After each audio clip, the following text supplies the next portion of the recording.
Midnight came. A soldier in the Ardennes looked at his watch. The hands moved to 12. He looked up at the tree line. Nothing had changed. He put his wrist down and pulled his coat tighter. No one counted down. No one said anything. Somewhere to the east, artillery fired. It had been firing for hours. It kept firing. January 1st, 1945 began the same way December 31st had ended. 2 years earlier, at Stalingrad, a German soldier sat in a basement that had been a kitchen. The ceiling was damaged. Snow had come through a gap in the wall and settled on the floor in the corner. He had a piece of bread saved from the morning ration. He had been holding it since afternoon, waiting for midnight. When he judged the hour had come, he ate it slowly.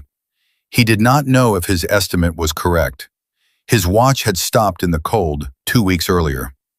Outside, Soviet artillery continued. It had not paused all evening. In another part of the pocket, a chaplain spoke to a small group of men gathered in a damaged building. A candle burned on a broken table. The men stood or sat on whatever was available. Some of them were bandaged. When the chaplain finished, the men were quiet for a moment. A shell landed close enough to shift the candle flame. No one moved. Then they went back to their positions. They stepped out into the cold and walked back through the dark. In the Ardennes, a two-man foxhole at the edge of a forest. December 31st, 1944. One soldier was awake. The other was asleep under a blanket that was not warm enough. The awake man checked his watch. 23:50. He watched the minute hand. At 0000, he exhaled. A long breath that turned to vapor in the cold. He considered waking the other man. He decided against it. He turned back to watch the tree line. A flare went up somewhere to the south.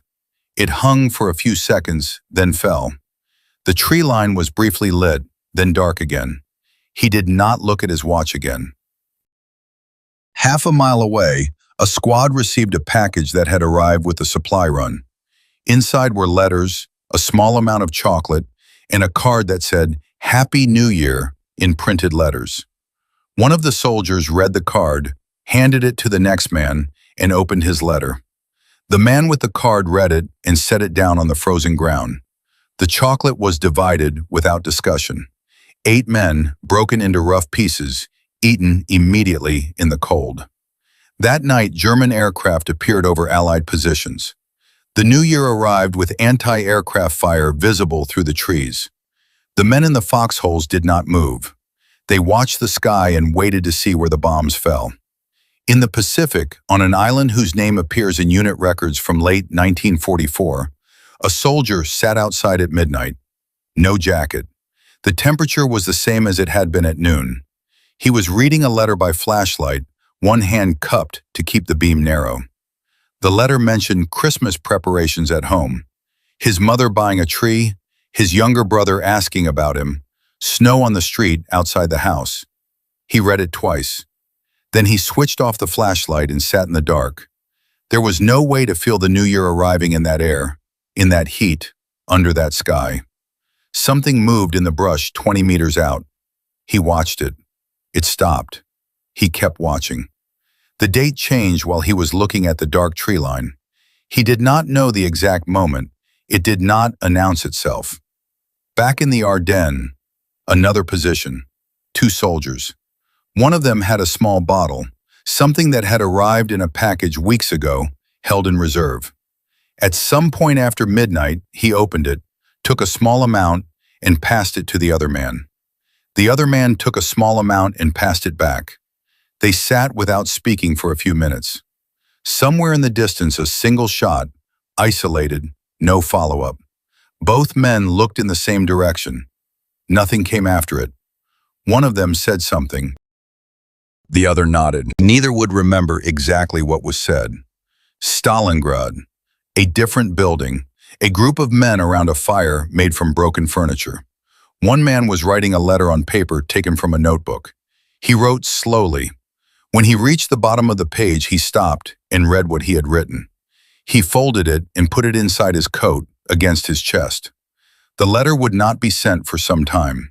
He did not write another page. He watched the fire until someone added more wood. Outside, the temperature was below -20. The encirclement continued in every direction. No one said the words for what the situation was. Saying them out loud served no purpose. The fire burned lower. Someone added the last piece of available wood.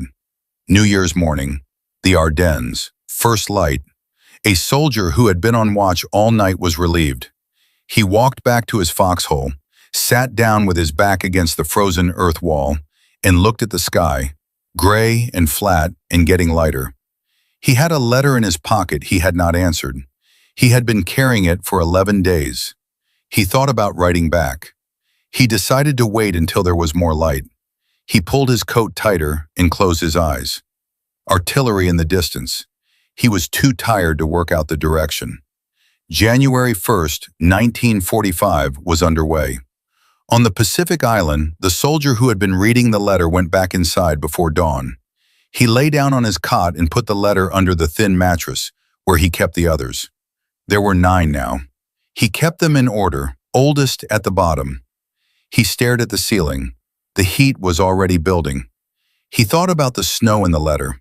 He tried to recall what cold felt like on his face. He could approximate it, not quite reach it. He turned on his side and slept. Outside, the birds started before full light. They were always the first thing. Somewhere in the Stalingrad pocket, New Year's dawn. A soldier stood in a doorway and looked at the street, covered in snow. Another man walked past. They exchanged a brief word. The second man kept walking.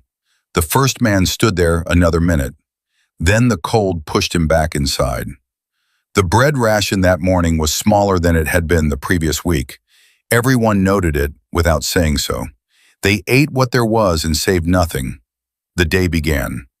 New Year's 1945 continued into afternoon, into evening. In the Ardennes, positions held.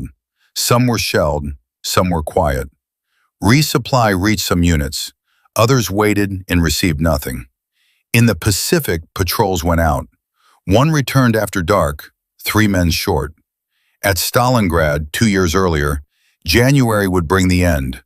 The surrender, the columns of men moving into captivity, the cold that continued indifferent to the outcome. None of that was visible on New Year's morning. There was only the day in front of them, which required the same things the previous day had required. They did those things. The year changed. The war did not. At home that same night, someone set a table.